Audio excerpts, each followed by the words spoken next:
Hello students, Shri success point में आप लोगों का स्वागत है। आज हम 9th क्लास के टाइप्स ऑफ मोशन में वृत्तीय गति या सर्कुलर मोशन के बारे में जानकारी जानने की कोशिश करते हैं। वृत्तीय गति, सर्कुलर मोशन।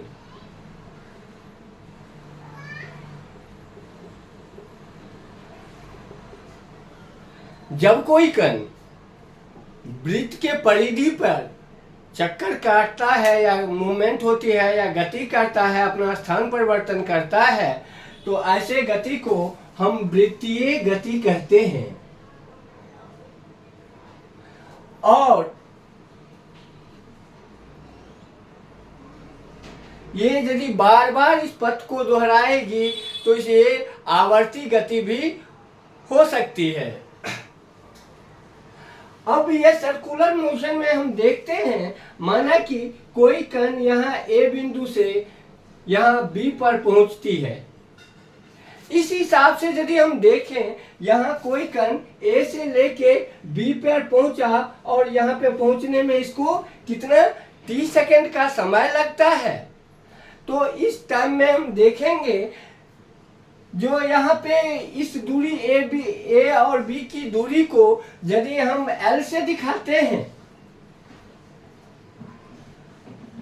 तो इसमें हम देखेंगे जो यदि कण A से B पर पहुंचने में एक तो रेखीय डिस्प्लेसमेंट होता है, A से B पे पहुंच गया। दूसरा, इसकी कोण पे ये जो यहाँ से लेके सेंटर से यदि हम A और वृत्त के केंद्र से ए और बी को मिला देंगे तो यहाँ पे एक एंगल बन जाता है जिसको हम थीटा कहते हैं।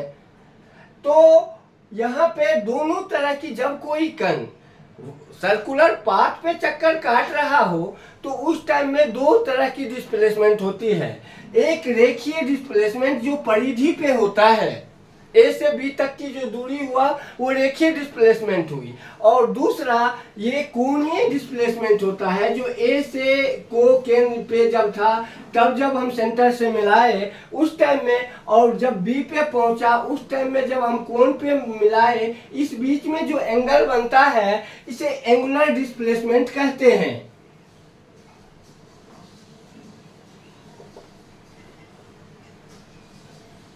कोणीय विस्थापन,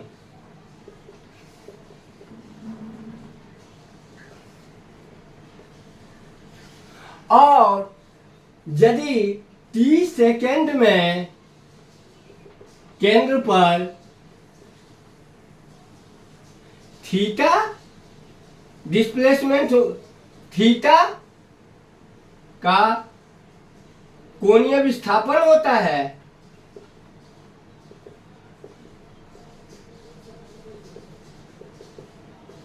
इसीलिए 1 सेकेंड में केंद्र पर कोणीय विस्थापन क्या होगा, थीटा बाय टी। इसे कोणीय वेग कहते हैं और ओमेगा से दिखाया जाता है।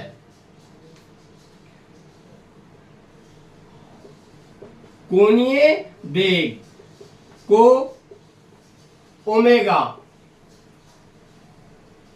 से दिखाया जाता है। अब यहां पे यदि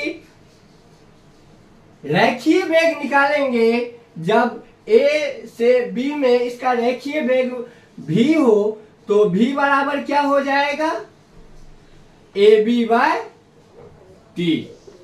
30 सेकेंड में कितना डिस्प्लेसमेंट होता है, क्योंकि 30 सेकेंड में रेखीय विस्थापन ए बी है, इसीलिए 1 सेकेंड में रेखीय विस्थापन क्या होगा, ए बी बाय टी। और इसे ए बी बाय टी को हम क्या कहते हैं, v। v equal to A B by T.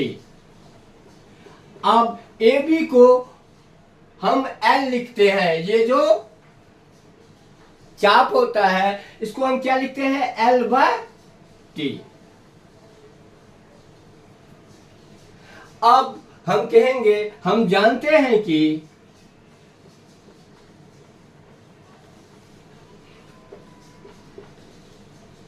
Theta equal to L/R। इसीलिए L बराबर थीटा इंटू R। इसको इक्वेशन सेकेंड कहेंगे समीकरण 2 का मान 1 में रखने पर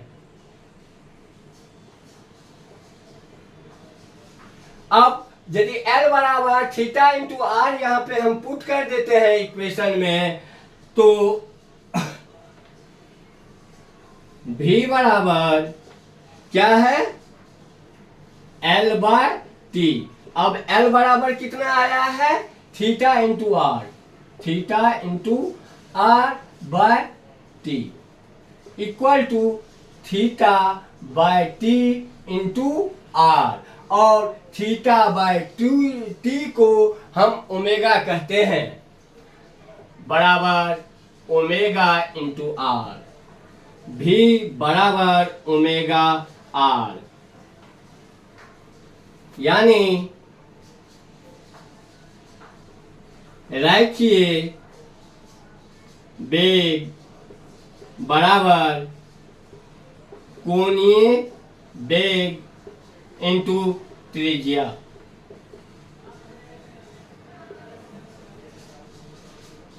धन्यवाद। श्री सक्सेस पॉइंट के दर्शकों का हार्दिक धन्यवाद।